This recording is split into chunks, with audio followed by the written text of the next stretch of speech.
Friends, आज मैं आपको एक ऐसे देश की सैर करवाने वाला हूं जो 2 कॉन्टिनेंट में बटा हुआ है। जी हां, एशिया एंड यूरोप के बीच में। इस देश में 99% लोग एक ही मजहब को फॉलो करते हैं, लेकिन फिर भी ये कंट्री धर्मनिरपेक्ष यानी कि सेक्युलर है। इस देश के लोगों के बीच में सबसे पॉपुलर चीज है चाय। भाई, यहाँ पर चाय पर चर्चा बहुत होती है। क्या बात है। अपने आप में ये देश दुनिया के लिए किसी अजूबे से कम नहीं है। साथ ही दोस्तों, इस देश में लोग सोशल मीडिया पर बहुत एक्टिव रहते हैं। इस देश में नॉनवेज की ग्रेवी कम और इनके स्वीट्स ज्यादा बनते हैं। जी हाँ, तभी तो मैंने आपसे कहा कि ये देश सबसे यूनिक है। फ्रेंड्स, आज मैं आपको कहीं और नहीं बल्कि तुर्की देश की सैर करवाने ले जा रहा हूं। तो अपने बैग को कर लीजिए पैक और मेरे साथ चलिए डिजिटली तुर्की की सैर करने। दोस्तों, सबसे पहले आपको मैं बता दूं कि ये एक ट्रांसकॉन्टिनेंटल कंट्री है, यानी कि एक ऐसा देश जो कि 2 अलग अलग कॉन्टिनेंट में बटा हुआ है। हालांकि तुर्की का ज्यादातर हिस्सा जो है वो एशिया में ही है, वहीं कुछ पोर्शन यूरोप में भी आता है। इस देश की border Greece, Bulgaria, Georgia, Armenia, Iran, Iraq और सीरिया के साथ लगती है। साथ ही नॉर्थ में ब्लैक सी मौजूद है। दोस्तों, इस देश की कुल आबादी है 8 करोड़ के आसपास और ये दुनिया के सबसे ज्यादा पॉपुलेशन वाली देशों की सूची में 17वें नंबर पर है। देश के 75% लोग शहर में रहते हैं और केवल 25% लोग ही गांव में रहते हैं। फ्रेंड्स, जब कोई इंसान ब्रिज बनाता है तो उसकी मदद से नदी या फिर कोई मुश्किल जमीन को क्रॉस किया जा सकता है। लेकिन क्या आपने कभी सुना है ऐसे पुल के बारे में जिसकी मदद से न सिर्फ 2 देश बल्कि 2 महाद्वीप को भी क्रॉस किया जा सकता है? जी हां दोस्तों, ये ब्रिज है तुर्की में, जिसका एक हिस्सा एशिया में है तो दूसरा यूरोप में, और इसी वजह से तुर्की को एशिया का पुल भी कहा जाता है।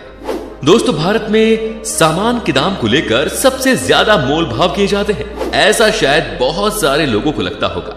लेकिन आपको जानकर हैरानी होगी कि तुर्की देश के बाजार में दुनिया का सबसे ज्यादा मोल भाव होता है। अगर यहाँ कोई आपसे किसी सामान का 500 इंडियन करेंसी मांगे तो ये बात 100 से 150 रुपए तक बन जाती है। हमने आपको ये इसलिए बता दिया कि अगर फ्यूचर में आप कभी तुर्की जाएं तो वहां के शॉपकीपर कहीं आपको ठग ना ले। दोस्तों, तुर्की का बहुत कम हिस्सा ही यूरोप में पाया जाता है, लेकिन फिर भी उतने कम एरिया में ही यूरोप के पक्षियों की सबसे ज्यादा प्रजातियां तुर्की में ही पाई जाती हैं। जी हाँ, इस देश में आपको बहुत अलग अलग तरह के पक्षी देखने को मिल जाते हैं। क्या बात है भाई। जब बात हुई है पक्षियों की यानी कि बर्ड्स की, तो ऐसे में लव बर्ड्स को कैसे कोई भूल सकता है। दोस्तों, एक सर्वे के मुताबिक इस देश में लव बर्ड्स यानी कि प्यार करने वाले लोगों की संख्या बहुत ज्यादा है। कहते हैं कि यहाँ की वादियों में ही रोमांस है, तभी तो कॉलेज आते आते लगभग हर इंसान रिलेशनशिप में हो ही जाता है और सब सच्चे आशिक होते हैं, ना कि टाइम पास। दोस्तों, तुर्की के लोग सोशल मीडिया पर बड़े एक्टिव होते हैं, तभी तो फेसबुक पर सबसे ज्यादा अकाउंट्स के मामले में तुर्की के लोग ही तीसरे नंबर पर आते हैं। जानकारी के लिए बता दूं कि पहले नंबर पर आता है अमेरिका और दूसरे नंबर पर आता है ब्रिटेन। आई एम श्योर कि फेसबुक पर आपके तुर्की के भी बहुत सारे दोस्त हो सकते हैं। तुर्की की कुल जनसंख्या में 99% लोग मुसलमान हैं, यानी कि इस्लाम धर्म को मानते हैं। लेकिन 99% मुस्लिम होने के बावजूद भी इस देश को धर्मनिरपेक्ष यानी कि सेक्युलर कहा जाता है। ये वाकई में हैरान करने वाली बात है, क्योंकि जिस देश में मुसलमानों की जनसंख्या ज्यादा है वहां इस्लाम रूल एंड रेगुलेशंस को फॉलो किया जाता है। मे बी टर्की में अभी भी सेक्युलरिज्म है। इसकी सबसे बड़ी वजह इस देश का कुछ हिस्सा यूरोप में होना हो सकता है। दोस्तों, तुर्की का सबसे बड़ा और ऐतिहासिक शहर इस्तांबुल में 2 अंतर्राष्ट्रीय हवाई अड्डे हैं और अभी तीसरे का निर्माण भी जारी है भाई। 2 अंतर्राष्ट्रीय हवाई अड्डों में से एक एशिया के फ्लाइट के लिए है तो दूसरा यूरोप के हवाई जहाजों के लिए है। दोस्तों, इस्तांबुल का ग्रैंड बाजार दुनिया के सबसे पुराने बाजारों में से एक है और सबसे बड़ा भी। अंदाजा लगाइए कि यहाँ कितने दुकानें होंगी। आपको जानकर हैरानी होगी कि ग्रैंड बाजार में कुल 4000 दुकानें हैं और ये मार्केट 3,33,000 स्क्वायर फीट में फैला हुआ है। अगर आप कभी भी टर्की जाएं तो इस जगह को एक बार जरूर विजिट करें, मजा आ जाएगा भाई। फ्रेंड्स, जब बात मिठाइयों की होती है तो अपने इंडिया का नाम सबसे ऊपर आता है, पर टर्की दुनिया का एकमात्र ऐसा देश है जहां आपको चिकन से बनी मिठाई मिलती है। इस मिठाई को चिकन और दूध को बॉयल करके बनाया जाता है। चिकन से मिठाई, ये बात हजम नहीं हुई भाई मेरे तो। क्या आपकी हो रही है? कमेंट्स में जरूर बताएं। जब बात होती है खाने पीने की तो तुर्की के लोग बड़े शौकीन होते हैं इस मामले में। खाने की तो हम आपको बाद में बता देंगे, लेकिन पहले आपको बता दें यहाँ के लोगों की पीने की आदत के बारे में। दोस्तों, तुर्की का बियर मार्केट दुनिया का 12वां सबसे बड़ा मार्केट है। यहाँ के लोगों के बीच में बियर पीना बहुत पॉपुलर है। आपको जानकर हैरानी होगी कि इस देश में वाइन पीने की प्रथा 4000 ईसा पूर्व से होता रहा है। यहाँ के लोगों के बीच में व्हाइट वाइन बहुत पॉपुलर है। आप तुर्की के किसी भी रेस्टोरेंट में जाकर व्हाइट वाइन पी सकते हैं। दोस्तों, आपको बता दूं कि तुर्की देश में लाल रंग की टोपी पहनकर बाहर निकलना कानूनी अपराध है। ऐसा इसलिए क्योंकि इस पर बैन मुस्तफा कमाल पाशा ने लगाया था। उन्हें लगता था कि यह कट्टरता की निशानी है, इसीलिए अगर आप कभी भी तुर्की जाएं तो अपना लाल टोपी यहीं छोड़कर जाएं। दोस्तों, तुर्की दुनिया का एकमात्र देश है जहां बच्चे पैदा होने के बाद उन्हें नमक से लपेटा जाता है। ऐसा इसलिए किया जाता है क्योंकि वहां के लोगों का मानना है कि बच्चे के पैदा होते ही नमक से लपेटने पर उसके ऊपर से सारी बुरी नजर हट जाती है। वैसे हैरान करने वाली बात है ना कि हम इंसान कहते रहते हैं कि दुनिया कहां से कहां पहुंच गई है, लेकिन अभी भी बुरी नजर अच्छी नजर की बात हम करते रहते हैं। ये बात तो आपको पता ही होगी कि यूरोप के लोग कॉफी को बहुत पसंद करते हैं, लेकिन शायद ही आपको इस बात की जानकारी हो कि कॉफी पीने की शुरुआत यूरोप में इस्तांबुल शहर से ही हुई थी। जी हाँ दोस्तों, कई बड़े बड़े राजा महाराजा के साम्राज्य का इस्तांबुल राजधानी रह चुका है और ये शहर शुरू से ही बहुत डेवलप्ड है। दोस्तों, ये बात तो आप जानते ही हैं कि तुर्की में 99% लोग मुस्लिम हैं, लेकिन अब ये भी जान लीजिए कि इस देश में लगभग 85,000 मस्जिद हैं, जो इसे दुनिया के सबसे ज्यादा मस्जिद वाले देशों की सूची में ला देता है। दोस्तों, आपको बता दूं कि अगर आप जर्नलिस्ट बनना चाहते हैं और आप तुर्की में पैदा हुए हैं तो मामला थोड़ा मुश्किल हो सकता है। ऐसा इसलिए क्योंकि इस देश में सबसे ज्यादा परेशान पत्रकारों को ही किया जाता है और सबसे ज्यादा जेल की हवा भी पत्रकार ही खा रहे हैं। हमारे देश की तरह नहीं कि कोई भी पत्रकार कुछ भी बोलकर निकल जाए। तो दोस्तों, एक बात तो माननी पड़ेगी कि तुर्की देश बहुत लकी है। जानते हैं क्यों? क्योंकि यहाँ 1939 के बाद से कम 25 बेहद भयानक भूकंप के झटके आ चुके हैं और इनकी तीव्रता कम से कम 7.8 की थी। तो आप खुद ही सोचिए कि अगर कोई और देश 25 बार इस तीव्रता के भयानक भूकंप के झटके झेलता तो अब तक तबाह हो गया होता। दोस्तों, आपको बता दूं कि तुर्की में शेर को शेर के नाम से नहीं जाना जाता है। इस देश में शेर को असलान नाम से भी पुकारते हैं, जो कि नॉर्निया नामक बुक सीरीज में दर्शाया गया है। तो याद रहे कि जब भी आप तुर्की जाओ तो शेर को असलान कहकर पुकारना।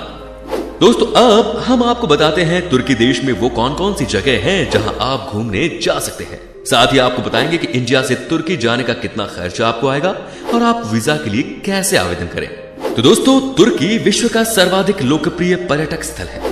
यह 3 तरफ से विभिन्न समुद्रों से घिरा है, जिसके तटों पर शानदार बीच, घाटियां, बंदरगाहें, द्वीप तथा पठार हैं। सबसे पहले है इस्तांबुल।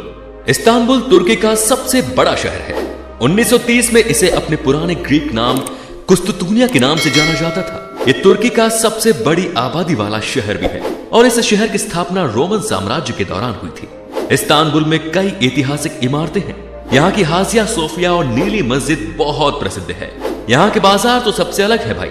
जिन लोगों को स्थापत्य से प्यार है, उन लोगों के लिए यहाँ पर बहुत सारे होम डेकोर के सामान उपलब्ध है। एक छोटे वास से लेकर एक बड़ी पेंटिंग तक सब कुछ यहाँ मिल जाता है। सिर्फ एक बात का ध्यान रखना पड़ेगा कि दुकानदारों से थोड़ा मोल भाव करना बिल्कुल ना भूलें।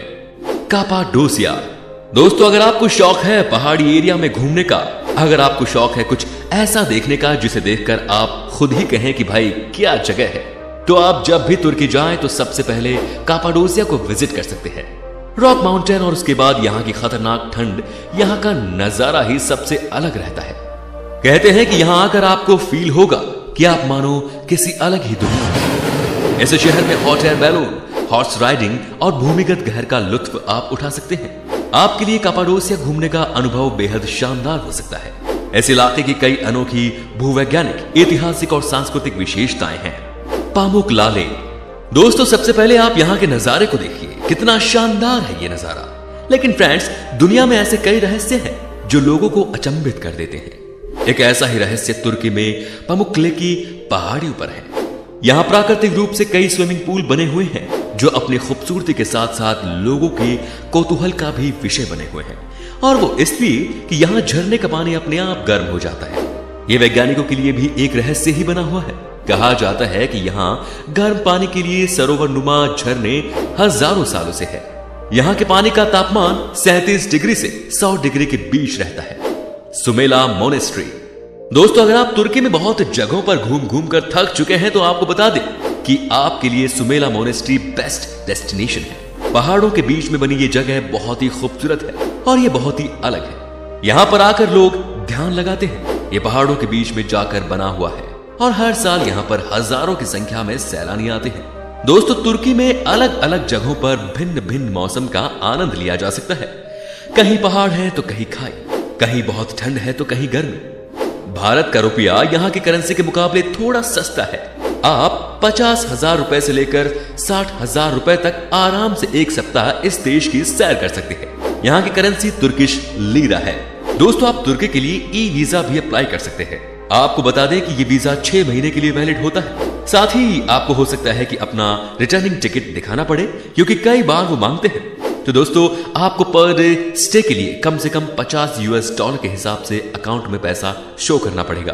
तो उम्मीद करता हूं दोस्तों कि आपको हमारी ये वीडियो बहुत अच्छी लगी होगी। अच्छी लगी तो इसे लाइक कीजिए, नीचे कमेंट करके बताइए कि आपको टर्की कैसा लगा। अगर आप ये वीडियो यूट्यूब पर देख रहे हैं तो चैनल को सब्सक्राइब कर लीजिए, और अगर फेसबुक पर देख रहे हैं तो हमारे पेज को फॉलो कर लीजिए, और नीचे दी गई लिंक में जाकर हमें इंस्टाग्राम पर भी फॉलो कर सकते हैं। फिलहाल मिलता हूं आपसे अगली वीडियो में। चलते हैं, बाय बाय, टेक केयर।